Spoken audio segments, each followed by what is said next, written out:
Gladiadores es el tema de hoy. Atención, aquellos que deseen meterse a gladiadores.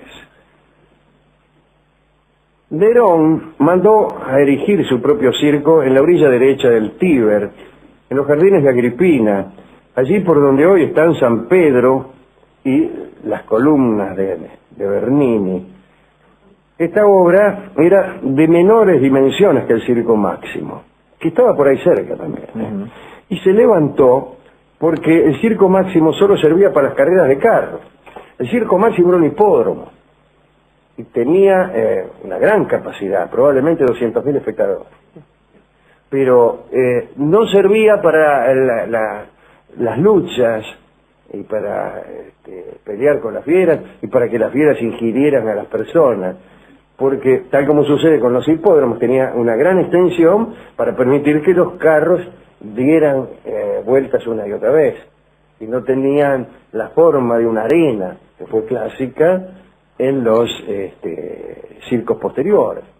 El Coliseo que hoy conocemos todavía no estaba construido, porque me parece que lo construyó Vespasiano después. Pero bueno, este estadio permitía que se celebraran los combates de gladiadores, que era el entretenimiento predilecto en la antigua Roma. No es posible reconstruir con exactitud ese edificio porque al final lo utilizaron como cantera, como sucedió con casi todos los edificios de la antigua Roma, y ya medio se olvidaron dónde lo habían puesto, ¿no? Hoy no quedan ni los cimientos. Casi todo se usó como material de construcción para las diversas ampliaciones de la iglesia de San Pedro. Desde los días de la República, en Roma, los criminales no eran ejecutados. Esto digo como antecedente del oficio de gladiador. Los criminales no eran ejecutados, sino condenados a luchar con las fieras o con los gladiadores. Si lograban sobrevivir, obtenían su libertad. Si morían, como si se tratara de una ordalía, se consideraba un justo castigo. Los antecesores de Nerón, es decir, ya terminada la República, los emperadores anteriores a Nerón, Claudio y Calígula, auspiciaron, en realidad Calígula y Claudio, ¿no?, auspiciaron las luchas. Cuentan que Calígula hizo arrojar a la arena a un espectador que había concurrido a los juegos ataviado con un manto demasiado distinguido de púrpura que atraía todas las miradas. Entonces a Calígula le dio bronca y lo arrojó a la arena para que peleara con los gladiadores, y aquel petimetre, aquel lechuguino, encontró una muerte miserable. Ese Próculo, que era hijo de un oficial y un famoso galán, también se ganó los celos de Calígula. Fue expulsado de la tribuna y debió primero pelear con un gladiador tracio, los más clásicos, ¿no?, y luego con un griego que estaba provisto de muchísimas armas. Después venció a ambos, este galán. Los venció a los dos, al tracio y al griego. Entonces el emperador ordenó que los estrangulara.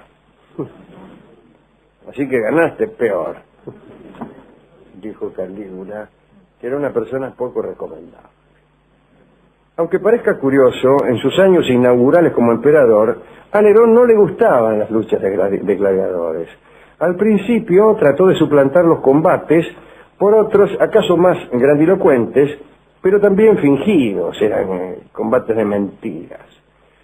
Cuentan que en un estanque lleno de animales marinos y de agua, desde luego, ofreció el simulacro de una batalla naval. Otra atracción fue el combate a espada entre 400 senadores y 600 nobles romanos. Claro, usted dirá, ¿que era en serio? No, estaba todo ensayado. Y fue una sensación, porque hasta entonces solo combatían como gladiadores los esclavos y los presos. Pero todo aquello era un acomodo y la novedad duró poco. En realidad, en toda la historia de Roma, los emperadores nunca lucharon, los nobles nunca lucharon. Los que luchaban eran los gladiadores, eran profesionales, eran esclavos. No sucedió como en otros pueblos donde la nobleza luchaba. Por ejemplo, en Grecia. Bien. A medida que el imperio se fue expandiendo, fueron llevados a Roma en calidad de prisioneros individuos cada vez más extraños. Usted podía encontrar en la arena, Rolón, pelirrojos de Britania y Galia, rubios del Rin, morenos de Mauritania, negros del interior del África, hombres de cobre de Singapur, agrego yo y es mentira. Nunca hubo un hombre de Singapur en el circo romano. En la época de Nerón incluso se organizaron por primera vez luchas entre mujeres. Ah, qué bien. Con la exclamación Ave César, los que van a morir te saludan, los gladiadores entraban en la arena. Cuando uno caía finado, se abría una puerta en uno de los costados de la arena y un esclavo entraba a todo lo que da. Le ponía un hierro caliente, un hierro candente en realidad, sobre el cuerpo del desplomado para cerciorarse de que el gladiador no se hacía el muerto.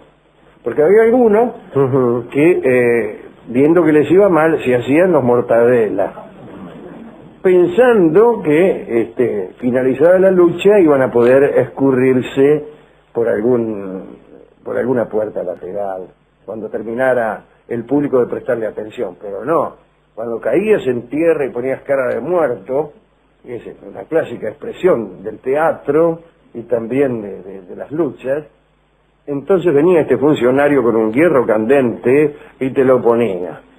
Entonces, aquellos que no tenían bien ensayado su papel de muertos, inmediatamente decían lo siguiente: ¡ay! Y ahí es cuando todos decían: ¡no está muerto!, gritaban todos, y procedían a decapitarlo. Toda vez que una vez separada la cabeza del tronco de una persona, resulta muy difícil que la muerte sea fingida. En tiempos de Nerón había en Roma 2000 gladiadores. Recibían las armas en el momento del combate y después las tenían que devolver. Se los trataba con dureza, pero no les faltaba comida, ¿no? La dieta de los gladiadores se basaba principalmente en platos de cebada y puré de alubias. Ajá. Puré de alubias. ¿Quiere usted un puré de alubias? Bueno, sí, como Sí, no. es una especie de fainá. ¿Qué será eso? Claro. Poroto. Lo sometían también a masajes y fricciones para forzar el desarrollo de la musculatura. Detrás de los muros de las escuelas de gladiadores se desarrollaban dramas monstruosos que rara vez se conocían en el exterior. Séneca contaba la historia de un gladiador que camino a la arena metió la cabeza entre los rayos de una rueda para quebrarse el cuello, solo para matarse, porque estaba descontento con su vida. Tácito supo de un desesperado intento de evasión de los gladiadores en Preneste en el año 64. La víspera de su presentación se ofrecía a los luchadores un gran banquete. Bajo estricta vigilancia le daban comidas que no habían visto en años, nada de puré de alubias. Corría el vinardo a raudales, había mujeres, una verdadera orgía, unas orgías feroces. En aquel entonces no había aquel prurito de que el deportista tenía que mantener una cierta compostura en los días anteriores, que la dieta, que acostarse temprano. No, la concentración. ¿Qué concentración? Ahí vino y poroto y mujeres y cañones de crema pastelera. Digo yo, no sé si había, pero se me ocurre. Bien. El gladiador que lo deseaba podía participar del desenfreno hasta que despuntara el día y se abrieran las puertas del circo. Cuentan que eran reuniones un poco melancólicas, porque todos tenían miedo de morir al día siguiente. Y muchos de ellos, muy borrachos, se la pasaban despidiéndose. Y eso en realidad entorpecía las orgías. Cuando usted se pone melancólico y propenso a la despedida en una orgía, la orgía fracasa. La despedida no forma parte estricta de la orgía. Cuando usted empieza a despedirse, ya la orgía se arruinó por completo. ¿Me entiende? qué gracia hay de sexo feroz, de lujuria irrefrenable. Un tipo dice, bueno, este cuerpito, todo está muy lindo. Bueno, esto produce en los demás participantes una especie de anticlímax. Una sensación de fracaso. Y dice, bueno, yo también me voy. ¿Para dónde vas? Para allá. Claro, bueno, va. Para allá, bueno. Arrancamos. Todos van para allá. En la orgía nadie va para allá ni para acá, justamente. Una orgía consiste en que nadie sabe cuándo va o cuándo viene.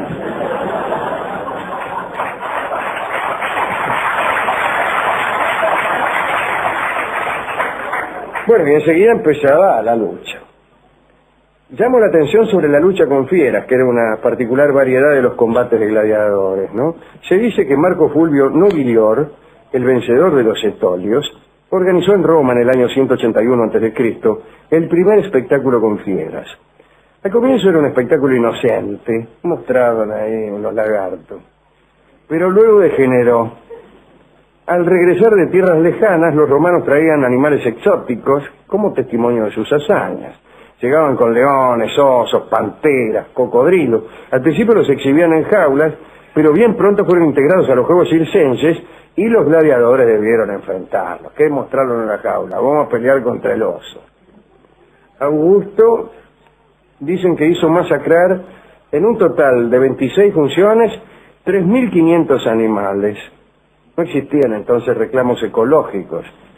Cuentan que incluso los cartagineses, los libios y los egipcios, los africanos en general, auspiciaban las capturas de las fieras para cultivar sus campos con menor riesgo.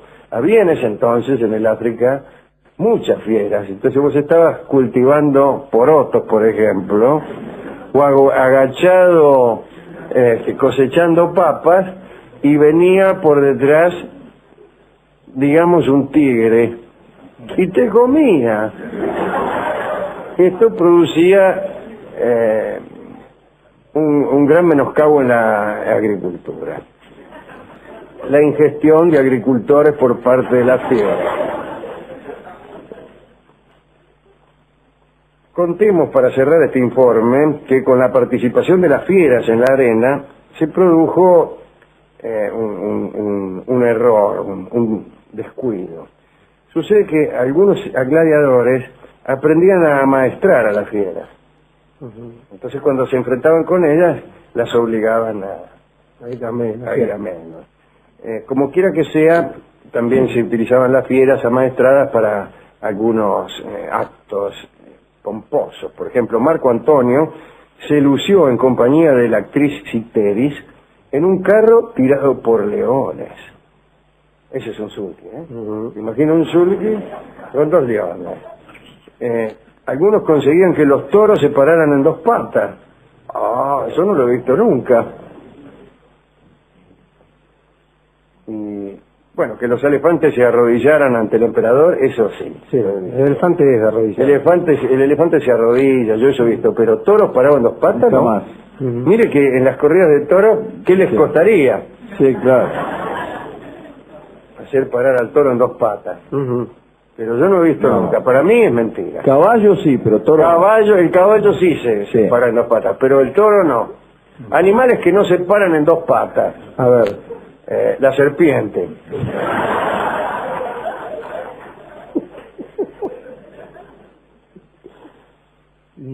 El cocodrilo tampoco. Para mí sí. No. ¿Cuántas patas tiene el cocodrilo? No sé. 4. 4 o 6. 4. A mí me parece que tiene 6. ¿Cómo 6? ¿Tiene 6? No, 4. Le convendría 6. No, ¿Por qué? Por el va largo. arrastrando mucho la panza. Sí. Le convendría 2 patas en el medio, andaría mejor. Está mal terminado el cocodrilo. Sí. Bueno, ¿a quién quiere dedicar esta crónica deportiva, podríamos decir? Yo al galán ese que le ganó a... Que le ganó al tipo, al Pintor y a los Valiente. gladiadores, al Tracio y al otro, ¿no? Sí. Había distintas clases de gladiadores, ¿se acuerda? Estaba el retiario, o el reciario, como decimos nosotros, tiene que ver con la red. trabajaba con una red y con un tridente. En una mano la red, en la otra el tridente. La técnica consistía en dejarte atacar y enredarte en un momento con la red. Y cuando estabas atorado en tus movimientos, entonces te ensartaba con el tridente como churrasco de croto. Ajá, como se decía ya. Pero el más clásico era el gladiador tracio, que era espada y escudo. Espada y escudo, y era mucho más eficaz que el resiario. El resiario era más lento. Imagínese, la maniobra era más lenta. Claro, y con un trinche de choricero. Sí. Qué sé yo, había un tipo con una espada y no le daba mucho asombro. Los resiarios eran más pesados y los tracios, que eran los tipos con la espada y el escudo, eran más rápidos, más fáciles. Sí, más eficaces. Discúlpeme, yo sí tengo que hacer una apuesta, voy al tracio. Al retiario, sí. Digo al tracio. Al tracio, disculpe. Bueno, pero usted, ¿a quién se lo dedicó? Al galán. Al galán, al Ezio Próculo, que tenía un lindo nombre también. Sí, la significaba salvado apenas por un acento.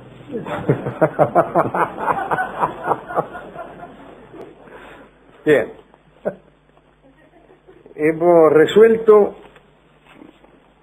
que el tango que venga a amueblar esta charla, en virtud de la cobardía de los emperadores que no se atrevían ellos a pelear y mandaban a sus sirvientes, sea justamente el tango que se llama Cobardía. Cobardía es un bellísimo tango de Charlo que escucharemos en la versión de Carlos Gardel. Adelante.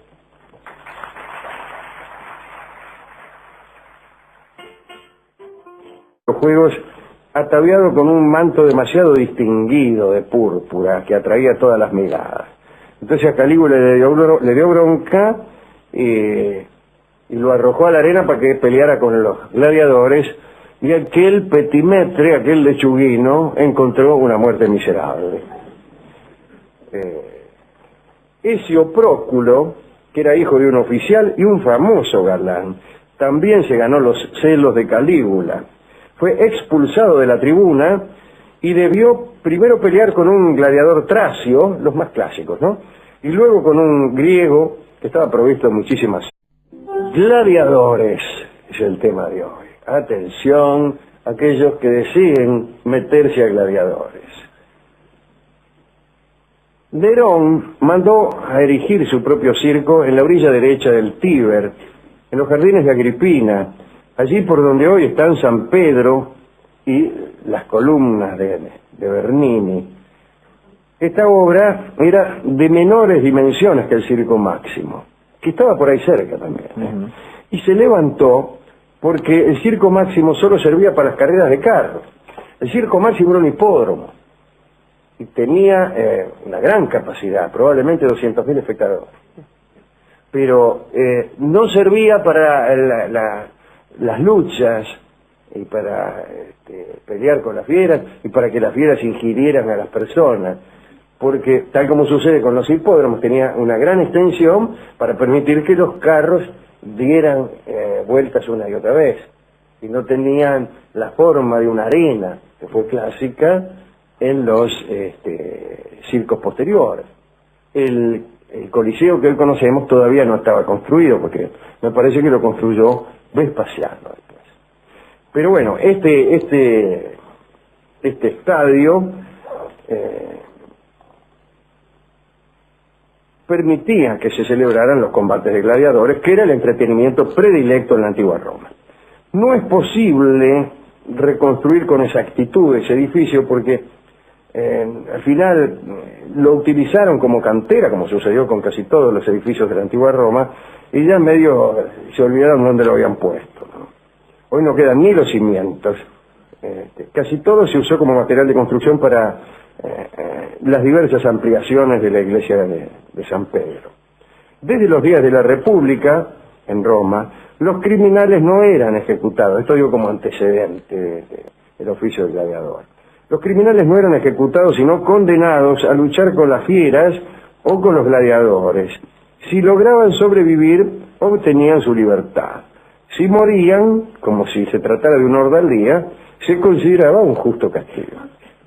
Los antecesores de Nerón, es decir, ya terminada la República, los emperadores anteriores a Nerón, Claudio y Calígula, auspiciaron, en realidad Calígula y Claudio, ¿no?, auspiciaron las luchas. Cuentan que Calígula hizo arrojar a la arena a un espectador que había concurrido a